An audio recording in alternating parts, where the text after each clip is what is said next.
Si Dunyoro, handa raw makipag-ayos sa China. Bakit? May kailangan ba?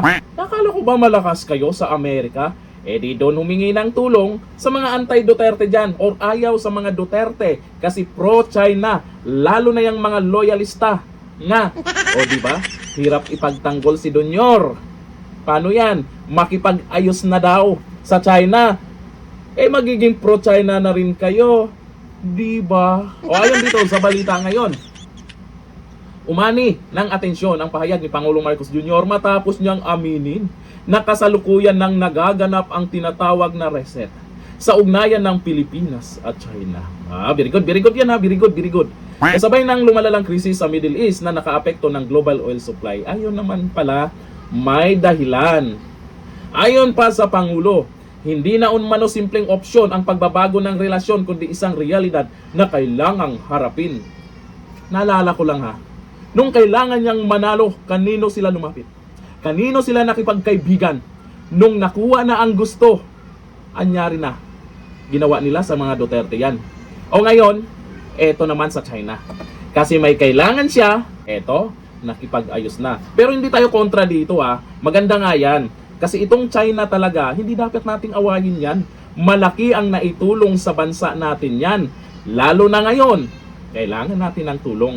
Dahil dito, umusbong ang tanong, ito na ba ang senyales ng mas malapit na pakikipag-ugnayan o tuluyang pakikipag-ayos sa China? Ipinaliwanag ni Marcos na ang kasalukuyang sitwasyon sa mundo ay magtutulak ng malawakang pagbabago sa international relations. Ang mga pahayag ni Dunyor ay lumabas habang, ito yung nangyari. Kaya nung nakipag-ayos, ito po yung nangyari sa atin. Habang umabot sa higit 130 liter per liter, 130 petotet per liter ang diesel. Lumagpas pa sa 100 petotet per liter ang gasolina. Ang nangyayari kasi dito, makipagkaibigan or makipag-ayos lang tayo dahil may kailangan. Yun ang komento ng mga netizen sa balitang yan. O ayon po dito kay Jembry Balili Camba, dahil may kailangan, ganyan si Bangag pag may kailangan lumalapit. Ang ginawa na nila sa Duterte yan. Sabi ni Ren Tisoy, nakipag-ayos kasi no choice. Wala nang matakbuhan. Naku po. Sabi ni Nilo Katante, ano kaya ang masabi ni Auntie Claire? Tameme si Auntie Claire tungkol dyan ha. Sabay, mamaya, baka may sasabihin na naman yan. Sabi ni Belty Pedraranga, sabi ni Erwin Tulpo, lumayas kayo. Pero nagbago na rin si Erwin Tulpo ngayon ha.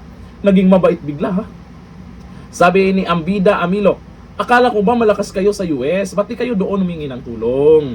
Ayan. Yan ang sinasabi po natin. Pag ganyan-ganyan, malamang pag nagdedesisyon ng paganyan, minsan paganyan, walang diretsuhan. Ganyan. Kaya ang hirap ipagtanggol, di ba? Ganon din kami, dati na rin kami diyan. Dati naming pinagtanggol yan, pero ang hirap pala. Pag yung pinagyayaw-yaw niya ngayon ay pinagtanggol mo sa mga ayaw sa kanya, tapos sa mga susunod na araw bumaliktad, di ba? Ang hirap, di ba? Pero naiintindihan ko yung mga ibang tagapagtanggol diyan. Kahit nahihirapan, basta may ganyan. Hanggang dito lang. Thank you. Bye-bye.